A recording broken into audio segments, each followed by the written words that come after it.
Pasukan Iran dilaporkan melancarkan serangan drone terhadap kapal-kapal Amerika Serikat sebagai aksi balasan atas penyitaan kapal kargo Tuska oleh Armada Laut Amerika Serikat, yang dianggap Teheran sebagai pelanggaran gencatan senjata. Insiden ini semakin memperkeruh hubungan kedua negara di tengah negosiasi yang masih buntu menjelang berakhirnya masa gencatan senjata pada 22 April tahun 2026.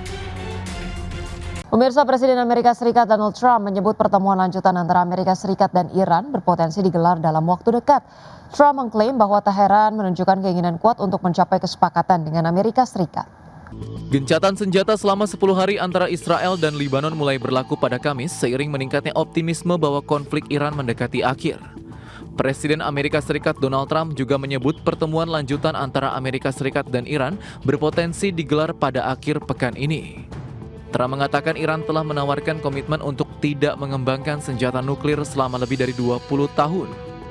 Adapun isu program nuklir Teheran sebelumnya menjadi salah satu hambatan utama dalam perundingan yang berlangsung di Islamabad akhir pekan lalu. We're doing very well, I can tell you. Maybe it'll happen before that. I'm not sure it needs to be extended. Just so you know, Iran wants to make a deal, and we're dealing very nicely with them. We've got to have no nuclear weapons. If we do, that's a big factor. And they're willing to do things today that they weren't willing to do 2 months ago.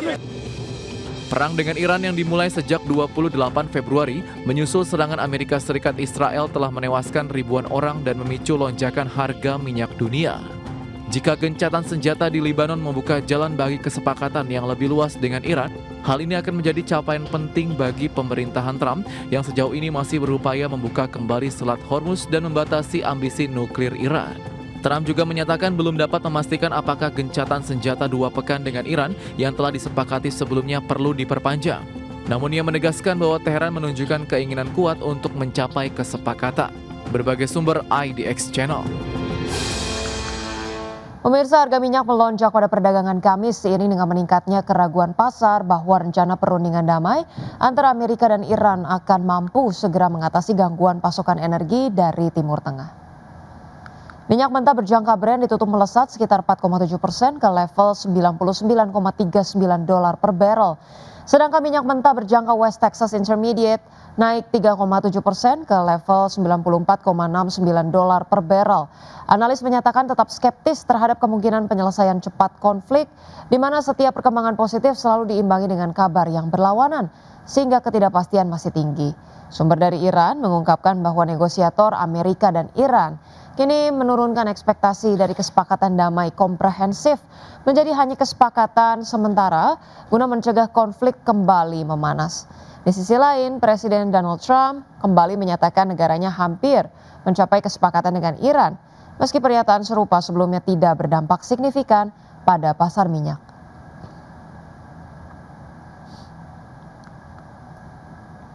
Selanjutnya dari bursa global, pemirsa, kami update bursa saham Wall Street menghijau pada perdagangan Kamis dengan indeks S&P 500 dan juga Nasdaq kembali mencatatkan rekor penutupan tertinggi untuk hari kedua berturut-turut. Didorong optimisme bahwa fase terburuk konflik Timur Tengah telah berlalu. Kami update pada perdagangan Kamis, pemirsa, indeks Dow Jones Industrial Average ditutup menguat 0,24% ke level 48.578.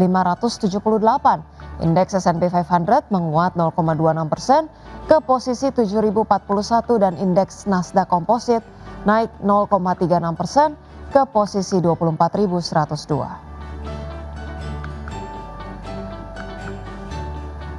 Sementara itu, pemirsa, bursa saham Eropa nyaris tidak berubah pada akhir perdagangan Kamis seiring pelaku pasar yang mencermati perkembangan untuk menuju kemungkinan penyelesaian konflik di Timur Tengah serta gelombang terbaru laporan kinerja perusahaan.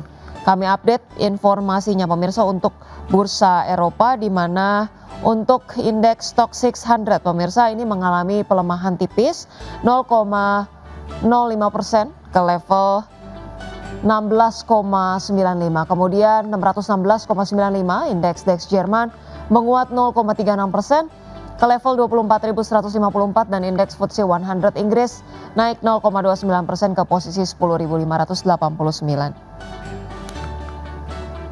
Pemirsa, emiten alat berat dan pertambangan PT United Tractors Tbk menghadapi tekanan kinerja di awal 2026, di mana penurunan terjadi di sejumlah lini bisnis utama seiring kondisi sektor tambang yang masih menantang.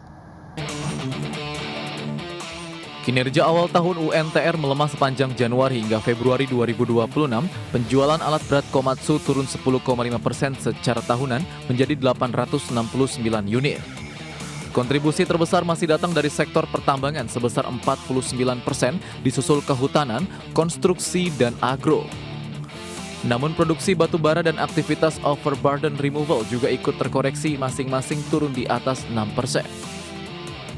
Penurunan kinerja ini dipengaruhi sejumlah faktor, termasuk terlambatnya persetujuan RKAB 2026 yang berdampak pada aktivitas kontraktor dan permintaan alat berat.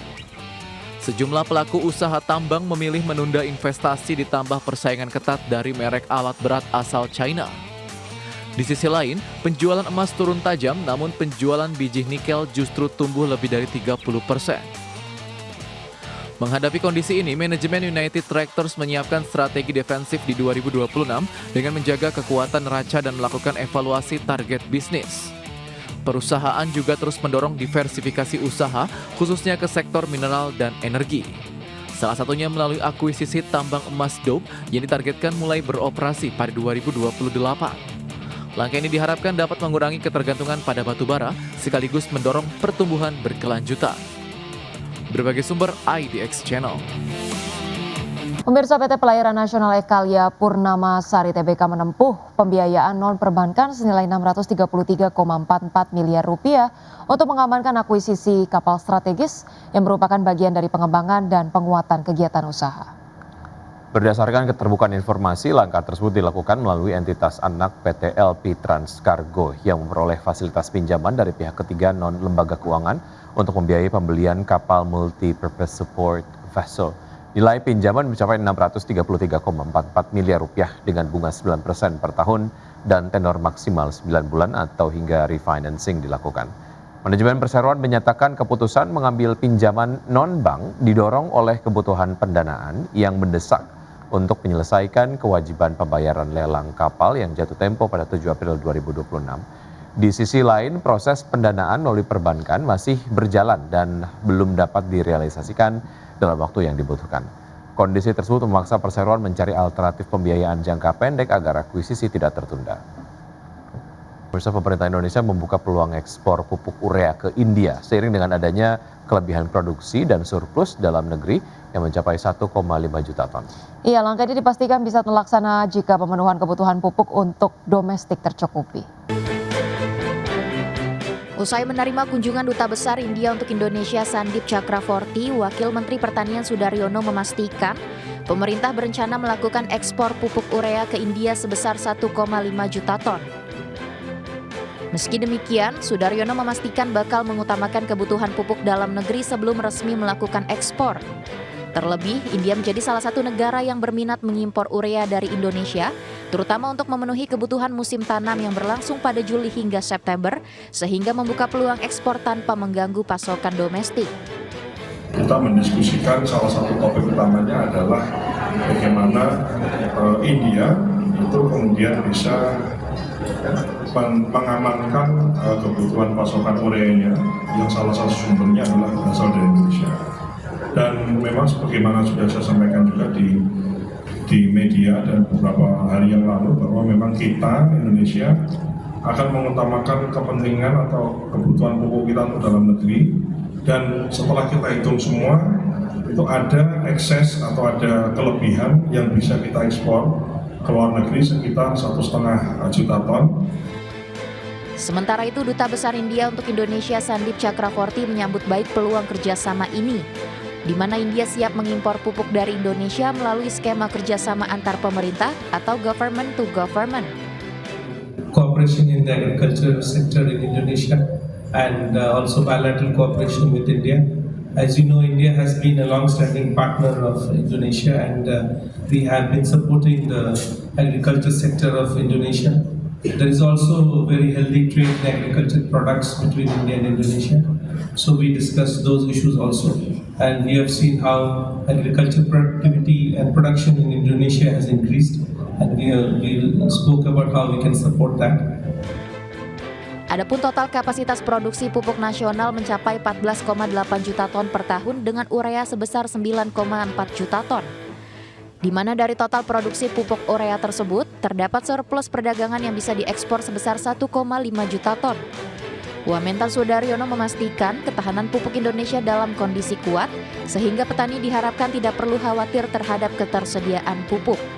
Dari Jakarta, Ade Firmansyah, IDX Channel.